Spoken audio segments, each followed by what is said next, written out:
بسم اللہ الرحمن الرحیم الحمد للہ الذی کفا وسلام علی عبادہ الذین اصطفیٰ اما بعد۔ آج جمعہ کا دن ہے اور اس کی بڑی فضیلت ہے۔ قرآن پاک میں اللہ تعالی نے سورہ جمعہ نازل فرمائی، جس کے دوسرے رکوع کے اندر جمعہ کی فضیلت، اس کی نماز کے اہتمام اور پھر نماز سے فراغت کے بعد اپنے تجارتی یا معاشی کاروبار میں پھر مشغول ہو جانا۔ فرمایا یا ایھا الذین آمنوا اذا نودی للصلاۃ من یوم الجمعۃ فاسعوا الی ذکر اللہ وذروا البیع ذلکم خیر لکم ان کنتم تعلمون فاذا قضیت الصلاۃ فانتشروا فی الارض وابتغوا من فضل اللہ واذکروا اللہ کثیرا لعلکم تفلحون۔ صدق اللہ المولانا العلی العظیم۔ اے ایمان والو، جب جمعے کے لیے اذان کہہ دی جائے، اعلان ہو جائے، تو جو اپنے کاروبار ہیں مشغولیت سے ترک کر جمعے کی تیاری میں مشغول ہو جاؤ۔ اور پھر فرمایا کہ جب جمعے کی نماز سے فراغت ہو جاؤ تو پھر جو اپنی مشغولیت ہے معاشی، اس کے اندر مشغول ہو جاؤ۔ ایسا اگر تم کرو گے تمہارے لیے بہتر ہے۔ میں نے اس کا دونوں آیتوں کا مفہومی ترجمہ کیا ہے تاکہ مفہوم آپ کی سمجھ کے اندر اچھی طرح آ جائے۔ لیکن آج کل میں دیکھ رہا ہوں کہ لوگ جمعے کے دن واٹس ایپ پر یا جو سوشل میڈیاز کے ذرائع ہیں ان پر جمعے کی مبارکباد دیتے ہیں، یوم جمعہ مبارک ہو، جمعہ مبارک وغیرہ وغیرہ۔ ٹھیک ہے، آپ اس کو دیجیے، ایسا کرنے کی کوئی ضرورت نہیں ہے، یہ ایک اضافی چیز ہے۔ اس کے بجائے بہتر یہ ہے کہ جو قرآن پاک میں اللہ تعالی نے حکم دیا ہے کہ ہم جمعے کا اہتمام کریں، جمعے کی اذان ہونے کے بعد جمعے کی نماز کے لیے تیاری کریں، اور تیاری کے اندر یہ ہے کہ ہم غسل کریں، جو اللہ نے کپڑے دیے ہوں اچھے کپڑے ہم اس میں سے زیبتن کریں، اور خوشبو لگائیں، تیل لگائیں وغیرہ وغیرہ۔ پھر ہم سب سے بڑی بات جو آج کل کے دور کے اندر بہت مفقود ہو گئی ہے یا اس پر لوگوں کا عمل بالکل ختم ہو گیا ہے، کہ جہاں ہمیں نماز پڑھنا ہے اپنی مشغولیت کے اعتبار سے، جس جمعے کی نماز ادا کرنی ہے جس مسجد کے اندر، وہاں جو پہلی اذان تو سب میں پہلے ہو جاتی ہے، آدھے گھنٹے یا پون گھنٹے پہلے، تو وہاں ہم دوسری اذان سے پہلے جس کے بعد جو خطبہ ہوتا ہے امام صاحب کے سامنے وہ اذان دی جاتی ہے، اس سے اتنی دیر پہلے ہم مسجد کے اندر پہنچ جائیں کہ 4 سنتیں ادا کر ہم جو ہے کچھ وقفہ انتظار کے اندر گزاریں، تسبیح پڑھ لیں، قرآن پاک کی تلاوت کر لیں۔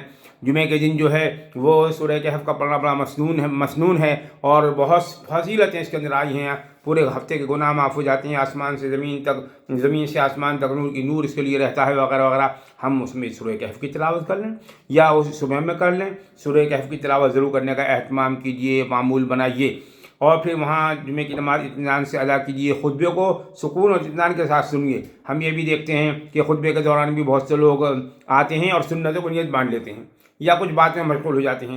جب جمعے کی اذان کہہ دی جائے اور خطبہ شروع ہو جائے تو پھر سنتیں جو آنے والے احباب خاموشی کے ساتھ جہاں جگہ میں اکثر وہ بیٹھ جائیں اور خطبے کو سنیں، سنتیں جو رہ گئی ہیں اس کو بعد میں ادا کریں، اور اسی طریقے سے خطبے کو مکمل سکون اطمینان کی حالت کے اندر سننا چاہیے۔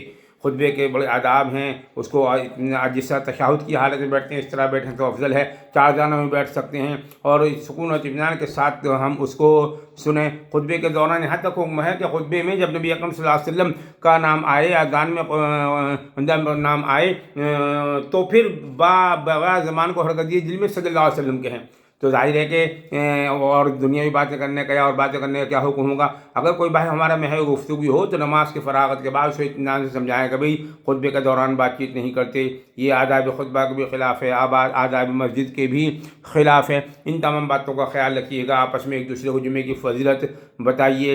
اور یہ ہفتے واری عید کا دن قرار دیا گیا ہے۔ عید تو وہی جو ابھی ہم نے منائی پورے رمضان کے روزے رکھنے کے بعد، اور یہ ہفتے واری عید ہے۔ عید کے اندر جیسے آپ لوگ اہتمام کرتے ہیں، بالکل اسی طریقے سے اہتمام اس میں کرنا چاہیے۔ ہم نہائیں، غسل کریں، کپڑے بدلیں، خوشبو لگائیں، نماز کو پہلے پہنچیں جہاں ہمیں نماز ادا کرنی ہے وغیرہ وغیرہ۔ اس چیز پر امت کا عمل جو ہے تقریباً مفقود ہو چکا ہے، اس پہ عمل لائیے۔ اور جیسے میں نے بھی درمیان میں کہا کہ سورہ کہف کی تلاوت ضرور کیجیے۔ سورہ کہف جمعے کے دن جو یومیہ ہماری تلاوت کا معمول ہے، اس کے علاوہ یہ تلاوت کرنی چاہیے جمعے کے دن، سورہ کہف کی تلاوت۔ اور بھی جیسے صبح شام ہم سورہ یاسین کی تلاوت کریں، مغرب کے بعد سورہ واقعہ پڑھیں، اور سوتے وقت عشاء کے بعد یا سونے سے قبل جو ہے وہ ہم سورہ ملک پڑھیں، باوضو سوئیں، داہنی طرف کروٹ لے کر سوئیں۔ یہ تمام باتیں تھیں جو میں نے آپ سے شیئر کی ہیں۔ ایک دوسرے کو بتائیے گا، اور ویڈیو کو جہاں تک ہو سکے زیادہ زیادہ شیئر کیجیے گا تاکہ لوگ اس سے زیادہ زیادہ واقف اور عمل کریں۔ اللہ تعالی ہم سب کو عمل کی توفیق سے نوازے۔ وآخر دعوانا ان الحمد للہ رب العالمین۔